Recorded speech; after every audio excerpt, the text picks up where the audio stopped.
ଯେତେବେଳେ ଯୀଶୁ ଖ୍ରୀଷ୍ଟ ଏହି ଜଗତରେ ସେବା କରୁଥିଲେ ସେହି ସମୟରେ ଫାରୁସୀ ମାନେ ଯୀଶୁଙ୍କ ଉପରେ ପ୍ରଶ୍ନ ଉଠାଇଲେ। ପଢନ୍ତୁ ଯୋହନ 8 ପର୍ବ 53 ପଦ ଠାରୁ 58 ପଦ ପର୍ଯ୍ୟନ୍ତ। ତୁ କଣ ଆମ୍ଭମାନଙ୍କ ପୂର୍ବ ପିତା ଅବ୍ରାହମଙ୍କ ଅପେକ୍ଷା ଶ୍ରେଷ୍ଠ?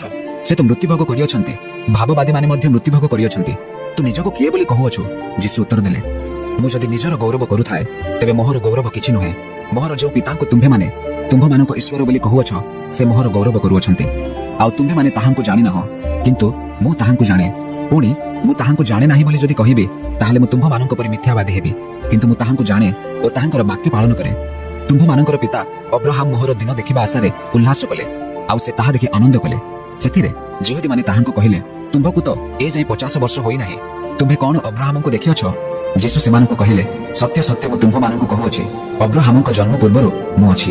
ଦେଖନ୍ତୁ ଯେବେ ଯୀଶୁ ଖ୍ରୀଷ୍ଟ ଏହି ଜଗତରେ ସେବା କରୁଥିଲେ ସେହି ସମୟରେ ଅନେକ ଲୋକମାନେ ତାଙ୍କ ନିକଟକୁ ଆସିଲେ।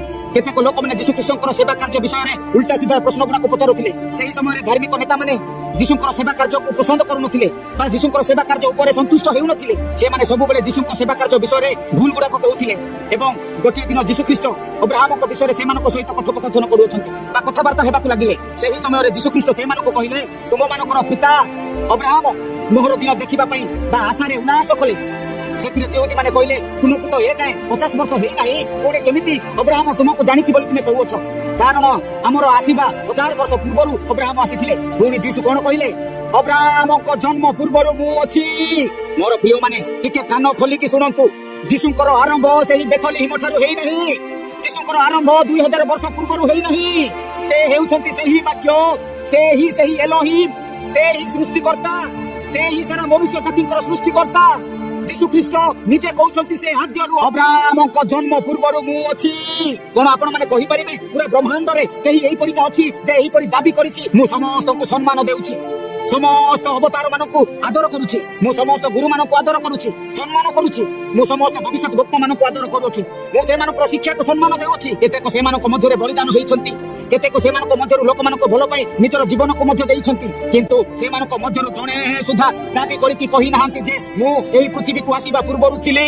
କେବଳ ଏକମାତ୍ର ଯୀଶୁ ଖ୍ରୀଷ୍ଟ କହିଲେ, ଅବ୍ରାହମଙ୍କ ପୂର୍ବରୁ ମୁଁ ଥିଲି। ଯୀଶୁ କିଏ? ସେ ଅବତାର ମାନଙ୍କ ମଧ୍ୟରୁ ଜଣେ ନୁହନ୍ତି, ସେ ଗୁରୁ ମାନଙ୍କ ମଧ୍ୟରୁ ଜଣେ ନୁହନ୍ତି।